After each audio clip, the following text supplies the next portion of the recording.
Fantasy football tight ends, starts, sits, and waiver wire acquisitions. If you need one or if you're looking to make a bet, I hope you don't need one at this point, but let's go here. Game by game, we're going to just go ahead and dig in, starting with Thursday Night Football. Houston versus Kansas City. Darren Fells, he's interesting. I think he's more of a daily fantasy guy.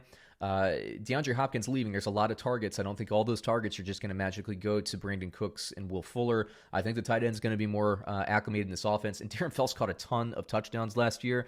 So daily fantasy, I like that pick. I'm probably not going to put him in my fantasy football lineup, but he's a guy that could be a waiver wire. People are fighting over him in waiver wires after the first week of the season.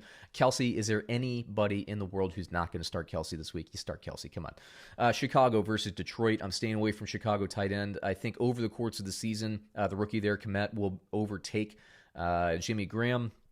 I don't like Jimmy Graham anymore. I'm sorry. This isn't 1997, right? Okay. Maybe it's not 2007 or whenever he originally popped. 2015 even. But I'm a seller on Jimmy Graham. Detroit, I'm a seller. I'm going to sit this week on TJ Hawkinson. Daily fantasy-wise, you want a cheaper tight end? Pick TJ Hawkinson. He was good the first few weeks of the season, especially when Stafford was healthy last year. Stafford got injured. Hawkinson got injured. People forgot about him. He fell off the radar. He's a second-year player here who had some reasons why he didn't meet the hype last year. Remember all that TJ Hawkinson hype last year?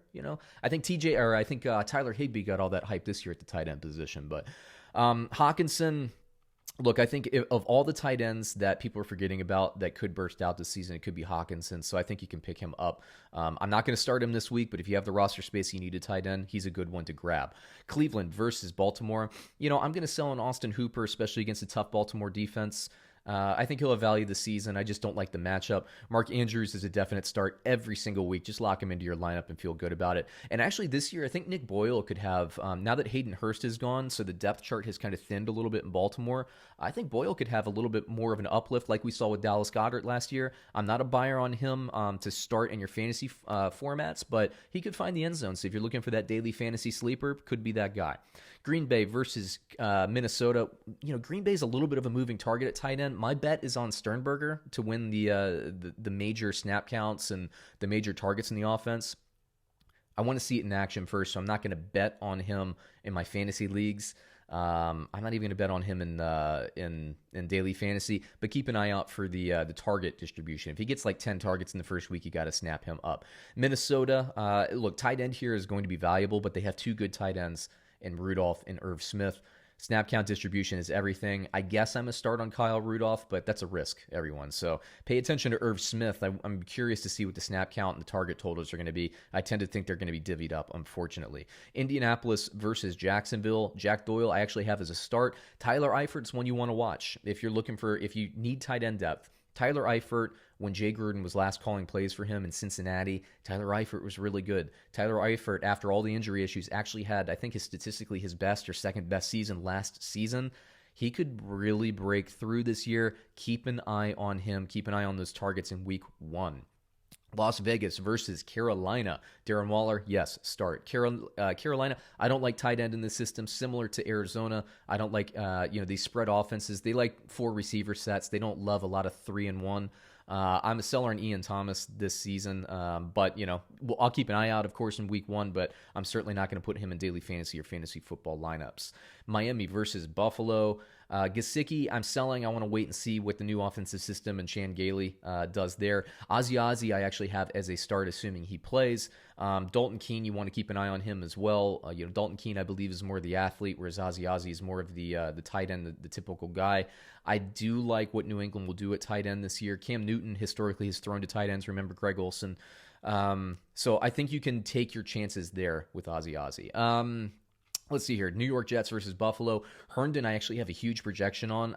I actually don't love Herndon throughout the season, but you're looking for a daily fantasy breakout sleeper. He's my guy at tight end this week. I think could really break out. I actually have him as the 4th highest projection, if you can believe that. I think the Jets will be playing from behind. I think they're going to have a really tough time pushing the ball downfield against a tough Bills defense. And Darnold likes his tight ends. So, hey, Herndon could be the guy.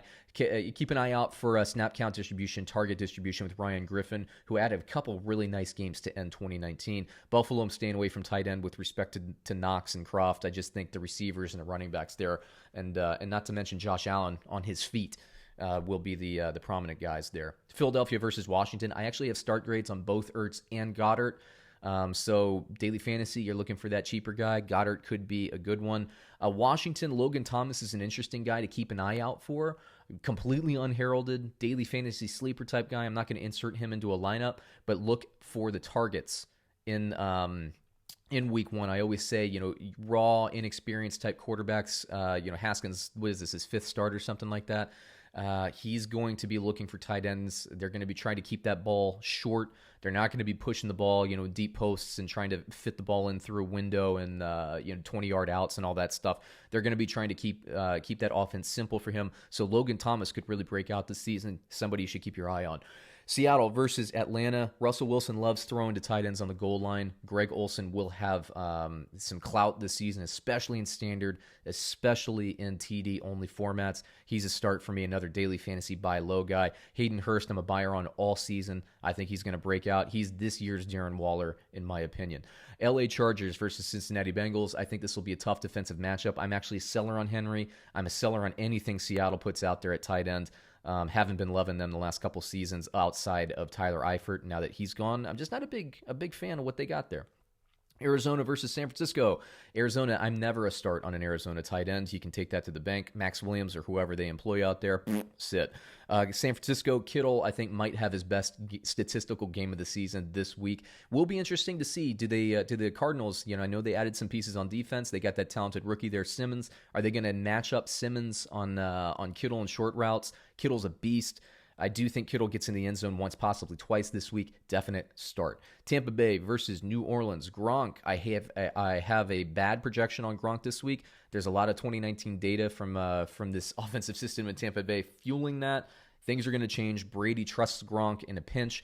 If it's like a 3rd and 6 and Brady's, in the pocket and he's rolling out and it's collapsing, who's he looking for? He's looking for Gronk. Same thing on the goal line. 3rd and goal from the 5. Who's he looking for in a pinch? He's looking for Gronk, okay? Receivers are going to be fantastic. Gronk will have value this season. I'm a start on him. He will defy my projection. Let's see. New Orleans, Jared Cook I do have as a start this week. I have him actually rated as the 3rd tight end in my projections, so keep an eye out. Dallas versus the Rams. I'm a sell on Blake Jarwin. I'm a buy, not season long, but I'm a buy this week in matchup on Tyler Higbee. Keep an eye out. How many snaps is Gerald Everett going to play? How many targets is Gerald Everett going to get? I think it's going to be a lot more even than Higbee fans want to believe. Pittsburgh versus the New York Giants. Ebron is a sit. I think the targets will go more to the wide receivers. The Giants, Evan Ingram. I think Ingram and Saquon Barkley are going to be, and Slayton are going to be the 3 pass catchers this week. I'm a start on Ingram. Last game of the week, Jonnu Smith, Tennessee. I may sit on him. I'm a buyer in the season. I'm a sit this week. I think it's a defensive matchup. Fant actually, I think, will have a nice game. I think downfield, they're going to chuck the ball up to Cortland Sutton. I think he'll get plenty of opportunities. But underneath, man, I think they're going to need Fant to help move the chains. Drew Lock, younger quarterback. Tennessee Titans, strong defense. I think Fant will be a feature in this game, so I'm a buyer and a start on Noah Fant this week. So there you go. There's the full tight end starts and sits. In terms of waiver wires, if you want to make that bet on the waiver wire, look for guys like Greg Olson, Jack Doyle, who I think, did I mention? Yeah, I did. Jack Doyle's a start. Jack Doyle could break out this year. Phillip Rivers likes his tight ends. This offensive system likes its tight ends. Ebron is gone. Doyle, I think, will do just fine. Goddard is somebody you can pick up. Hawkinson is somebody you can pick up. Remember, if you're going to make a bet, don't carry a second defense or a second kicker this week. Waive them, clear out roster space, make some bets before week 1 so you don't have to fight everybody in waiver wire. If you need a tight end, my rankings for tight ends that are available on waivers as well this week is Jack Doyle would be my first selection. Maybe Greg Olson would be my second if you're in redraft leagues. If keeper league, I would say Hawkinson is second. Hawkinson's third regardless. Dallas Goedert as well. So I like all of those tight ends. And Herndon is available in quite a bit. So if you're looking for that sleeper this season as well, Herndon has a lot of capital. If you're in a dynasty league or a keeper league, deep keeper league, Herndon could have some juice at tight end. But I like Doyle to have the longer, better season this season in that offensive scheme. So there you go. Tight ends are done. Check out quarterbacks. Check out running backs. Check out wide receivers. And we'll be back next week. Thanks, everyone.